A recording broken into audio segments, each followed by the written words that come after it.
Hello guys, welcome back to another episode of #AskModX। आपके सवाल हमारे जवाब। This is episode number 13। तो ज्यादा टाइम वेस्ट नहीं करते हैं, जल्दी से इस वीडियो को शुरू करते हैं।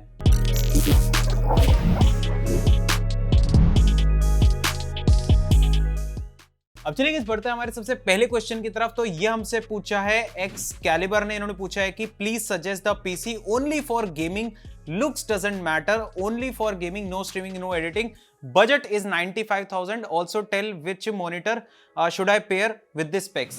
तो मैंने आपके लिए जो है एक पीसी बनाने की कोशिश करी है अंडर ₹95,000। और कमाल बात तो पता है क्या है कि अगर आप लुक्स वगैरह के ऊपर इतना ध्यान ना दें तो एक ऐसा पीसी जो है बन सकता है जिसमें कि आपको 3070 Ti ग्राफिक्स कार्ड मिल जाए, वो भी 95,000 में।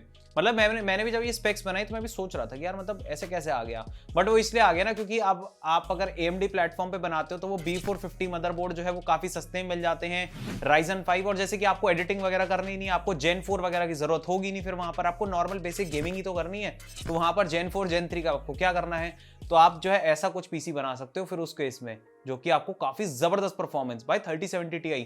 और बाकी बात करें यहाँ पर हमारे मॉनिटर के बारे में, तो मॉनिटर जो आपको इसके साथ में पेयर करना चाहिए वो करना चाहिए 2K 144 हर्ट्ज का मॉनिटर, क्योंकि भाई 3070 Ti मैंने इसके साथ में लगा दिया, तो इसलिए 2K 144 हर्ट्ज के साथ में जाओगे तो वो एक्चुअली आपको उसी के साथ में जाना चाहिए, क्योंकि आपका जो है कार्ड है ना वो इतना केपेबल है कि आपको 2K लेवल की वो गेमिंग करा सकता है। बाकी बढ़ते हैं हमारे अगले क्वेश्चन की तरफ। ये हमसे पूछा है शिवेश चौहान ने। इन्होंने पूछा है कि these are my PC specs i9 12900K GB RTX 3060। इन्होंने जो है पूरी अपनी स्पेसिफिकेशन यहाँ पर बताई है। बाकी जो इनका मेन सवाल है वो नीचे लिखा हुआ है, while playing AAA games like Assassin's Creed and RDR2 on ultra settings my PC shuts down unexpectedly, can I change my setting in the Aorus Engine app to fix them and if yes those मतलब ये पूछ रहे हैं कि इनका जो system है वो एकदम मतलब गेम खेलते खेलते एकदम से बंद हो जाता है, तो वो ऐसा क्यों हो रहा है। और देखो इसका मैं आपको एक सीधा साधा जो है आपको जवाब यहां पर बता देता हूं कि इसमें मेरे हिसाब से जो इशू है वो आपकी पावर सप्लाई के साथ में है, क्योंकि ये वाला जो सेम इशू है ना ये एक बार मेरे एक फ्रेंड को भी आया था। तो हमने जो है मतलब उसका पूरा पीसी डायग्नोस कर दिया भाई, हमने उसका मदरबोर्ड वगैरह बदल दिया, हमने पता नहीं क्या क्या कर दिया। हम पहले सोचे थे कि इसके मदरबोर्ड में दिक्कत है, मैंने उसका मदरबोर्ड भी चेंज करवाया। फिर बाद में भाई एट लास्ट हमें पता चला कि प्रॉब्लम इसके PSU में, इसके पावर सप्लाई के साथ में है, क्योंकि कुछ ऐसा हो रहा था कि जब भी हमारा जो सिस्टम था वो पावर की डिमांड करता था तो मतलब आपका मतलब पावर सप्लाई फेल हो जाती थी वहां पर।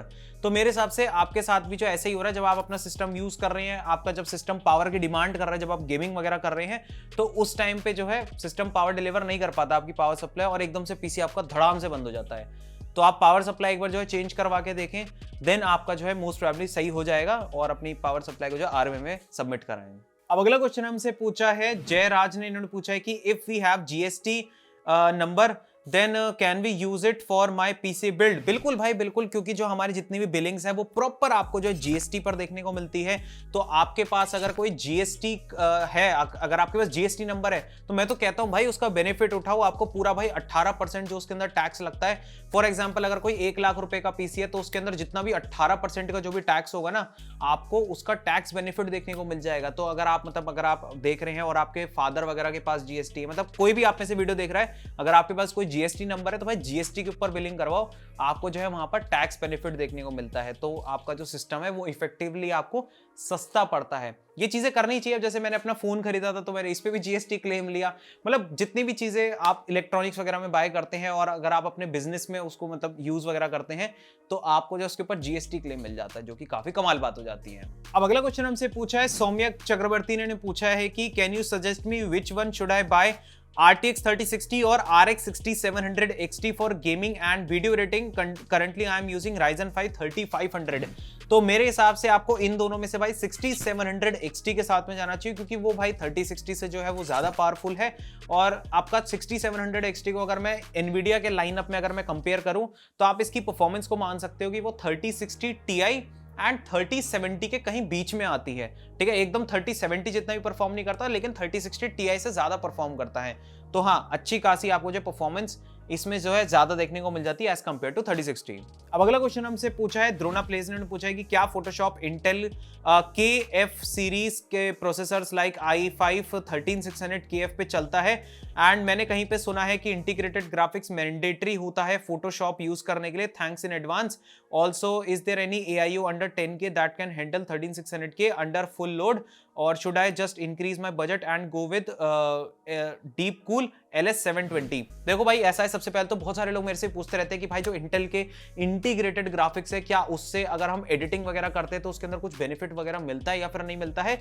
शॉर्ट एंड सिंपल आंसर है जी हाँ, मिलता है। ठीक है, हमने एक्चुअली अब ये मेरे साइड में एक पीसी यहां पर रखा हुआ है, ये भी वैसे हमारे एक एडिटर का सिस्टम है, इधर भी एक एडिटर का सिस्टम रखा हुआ है, तो इंटीग्रेटेड ग्राफिक्स का आपको बेनिफिट एक्चुअली में देखने को मिलता है। ठीक है, वहां पर आपकी जो इंटेल की क्विक सिंक टेक्नोलॉजी है उसके साथ में जो है काफी बेनिफिट मिलता है। मैंने और भी वगैरह यूट्यूब वगैरह के ऊपर भी हमने जो है वीडियोस वगैरह चेकआउट करी हैं, और उसके अंदर देखा है कि हाँ, जब लोगों ने कंपेयर करा कि integrated graphics on end of के साथ में जो है कितना परफॉर्मेंस में डिफरेंस आता है, तो हाँ ठीक ठाक आपको जो परफॉर्मेंस में वहां पर डिफरेंस देखने को मिलता है। आपका जो iGPU है वो उस टाइम पर काम करता है जब आप एडिट वगैरह कर रहे होते हैं, तो आपको रियल टाइम में भी रेंडरिंग में भी आपको जो अच्छा खासा बेनिफिट वहां पर देखने को डेफिनेटली मिलता है। बट हाँ, जैसे कि आपने पूछा है कि वो मैंडेटरी है या फिर नहीं है, तो मैंडेटरी नहीं है। आपके डिस्क्रीट जीपीयू के साथ में जो आपका इंटीग्रेटेड ग्राफिक्स है वो मिलकर के काम करता है, तो थोड़ा सा आपको जो एक्स्ट्रा वहां पर परफॉर्मेंस का बेनिफिट देखने को मिलता है, दैट्स इट, और कुछ नहीं है। अगर आप ऐसी कोई दिक्कत वाली बात नहीं है, अगर आप विदाउट iGPU के साथ में भी जो है एक एडिटिंग पीसी बनाते हैं तो उसमें कोई दिक्कत नहीं आती है। अब ये वाला जो सिस्टम आप मेरे पीछे देख रहे हैं, ये रिसेंटली हमारे यहाँ मतलब एक और एडिटर ने ज्वाइन करा है, तो उनका सिस्टम मैंने बनवाया है। इसमें 13600KF है, एफ वाला वर्जन हम लोगों ने यहां पर यूज करा है, एंड एकदम मक्खन एडिटिंग करवाता है भाई। 13600KF भाई, 14 कोर एकदम बढ़िया यहां पर मिलते हैं, और मस्त इसके ऊपर एडिटिंग होती है, कोई दिक्कत नहीं आती, एकदम बढ़िया चलता है। और ये भाई तो जो है हमारे यहाँ पर थंबनेल वगैरह भी बनाते हैं, एडिटिंग वगैरह भी करते हैं, चाहे फोटोशॉप भी यूज करते हैं या प्रीमियर प्रो भी यूज करते हैं, दोनों में ही एकदम कमाल की परफॉर्मेंस मिलती है, कोई भी दिक्कत जो है यहाँ पर नहीं आती है।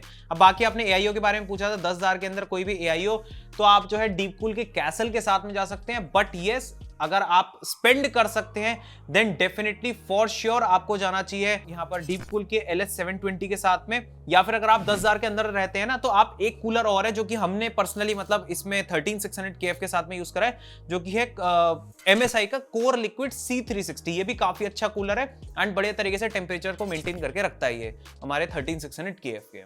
अगला क्वेश्चन हमसे पूछा है हैरी ने, इन्होंने पूछा है कि sir please check this specs all okay 1.4 lakh PC Intel i5 3600K, बाकी B660 मोटार वाईफाई DDR5 हो गया, कैसल 360EX हो गया, XPG लैंसर जो है रैम हो गई 5200 मेगाहर्ट्ज, 3060 Ti हो गया, S50 Lite 1TB हो गया, 1TB hard drive 850 what, cooler master HAF 500 white वाली कैबिनेट हो गई।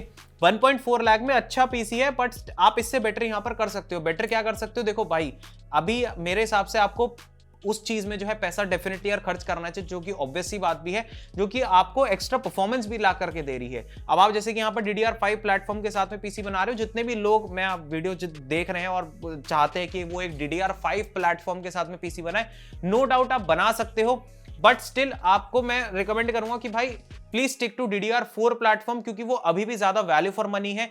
फॉर एग्जाम्पल मैं ये कहना चाहता हूं, अगर आप 10 रुपए भाई DDR4 प्लेटफॉर्म में डालते हो ना, और 10 रुपए DDR5 में डालते हो, तो वो जो 10 रुपए आप DDR4 प्लेटफॉर्म में डालोगे वो आपको ज्यादा परफॉर्मेंस निकाल करके देगा एज कंपेयर टू DDR5, क्योंकि वहां पर आपको एक्स्ट्रा कुछ भी बहुत ज्यादा बेनिफिट ऐसा खास आपको देखने को नहीं मिलता है। एक तो भाई DDR5 का मदरबोर्ड लो वो एक्सपेंसिव, फिर रैम लोगे वो भी एक्सपेंसिव, और प्लस भाई 1.4 लाख के पीसी के अंदर आपका सिर्फ 3060 Ti आ पाया है। वो इसलिए हो रहा है क्योंकि आपने भाई DDR5 प्लेटफॉर्म चूज करा है। भाई इसकी जगह DDR4 मदरबोर्ड ले लो, DDR4 रैम ले लो, तो रैम भी आपने जैसे कि यहाँ पर 16GB की सिंगल लगाई है, उसकी जगह आप 8/8 की 2 लगाओ, डुअल चैनल में आपकी मेमोरी काम करेगी, आपको और ज्यादा एक्स्ट्रा वहां पर जो है परफॉर्मेंस देखने को मिलेगी। प्लस हो सकता है कि आप इसमें 3070 भी आ जाएगा आपका 1.4 लाख के अंदर, जो कि इजीली आ जाएगा मेरे हिसाब से इसके अंदर, तो कोई दिक्कत नहीं है। आप DDR4 प्लेटफॉर्म के साथ में जाएं, वहां पैसा खर्च करें जहां से आपको एक्चुअली परफॉर्मेंस मिलेगी। अगला क्वेश्चन हमसे पूछा JR Beats ने पूछा है कि can you make a gaming PC under 65,000 for gaming only, games like AAA titles with 3060 GPU। तो मैंने RTX 3060 के साथ में जो है एक पीसी बनाने की कोशिश करी थी, जिसकी की स्पेक्स भाई साइड में है, AMD प्लेटफॉर्म पे ही बन पाता है, इंटेल के साथ में तो थोड़ा सा मतलब i3 वगैरह लगाना पड़ जाता, लेकिन i3 के साथ में भी ऐसी कोई दिक्कत नहीं थी। बट हाँ, मैंने थोड़ा सा ये सोचा कि एक 6 कोर का CPU रहेगा तो वो चीज जो है काफी बढ़िया रहेगी, एंड Ryzen 5 4500 अभी एक्चुअली में जो है काफी बढ़िया प्राइस के ऊपर मिल रहा है, तो उसके साथ में जो मैंने यहाँ पर सिस्टम बना दिया है। आप इसकी जगह H610 मदरबोर्ड एंड i3 भी ले सकते हो, ठीक है। दोनों ऑप्शन जो है काफी बढ़िया है, बट मैंने AMD के साथ में चूज करा क्योंकि थोड़ा सा CPU यहाँ पर और ज्यादा मतलब 6 कोर 12 थ्रेड का मिलता है, तो अगर आप कुछ CPU हैवी और काम करना चाहते हो तो वो इसके ऊपर थोड़ा सा बेटर होगा।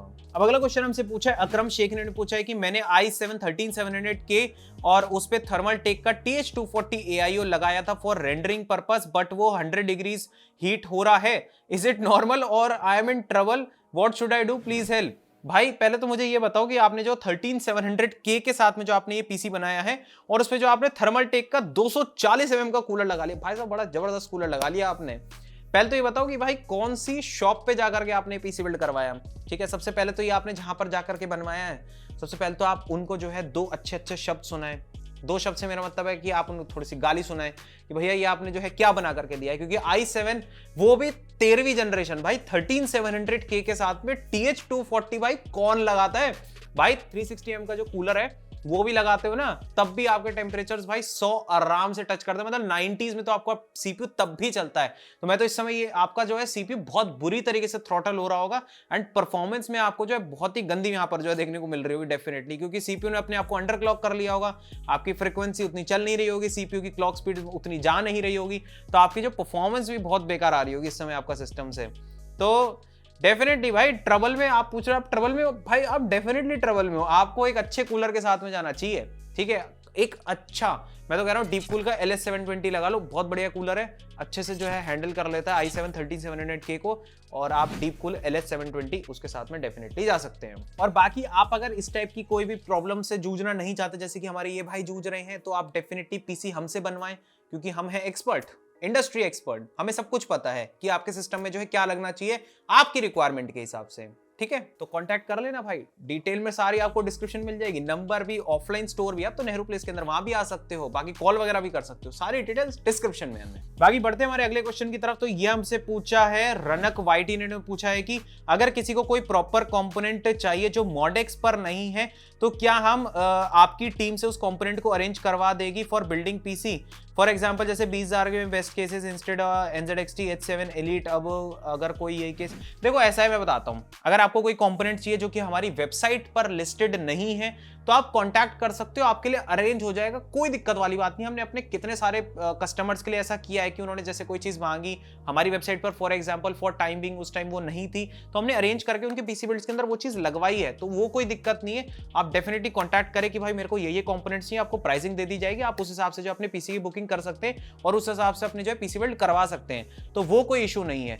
और बाकी रही बात, देखो ऐसा रहता है ना कि नए नए कंपोनेंट्स आते रहते हैं, नई नई चीजें लॉन्च होती रहती है, थोड़ा वेबसाइट पर भाई चीजों को अपडेट करने में भाई टाइम लग जाता है, तो जब तक अगर वेबसाइट पर नहीं है वो चीज, तो कोई दिक्कत नहीं है, आप कांटेक्ट करिए, आपके लिए अरेंज कर दी जाएगी।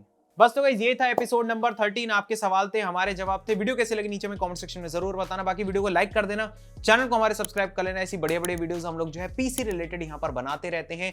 और साथ में अगर आपको पीसी वगैरह बाय करना हो तो हमारे कॉन्टैक्ट नंबर, हमारे ऑफलाइन स्टोर का एड्रेस हो गया, वेबसाइट की लिंक हो गई, सब कुछ आपको नीचे मिल जाएगा डिस्क्रिप्शन के अंदर। मिलेंगे ऐसे एक और नए वीडियो के अंदर एक और नए कमाल के टॉपिक के साथ में, तब तक के लिए यार थैंक्स फॉर वॉचिंग।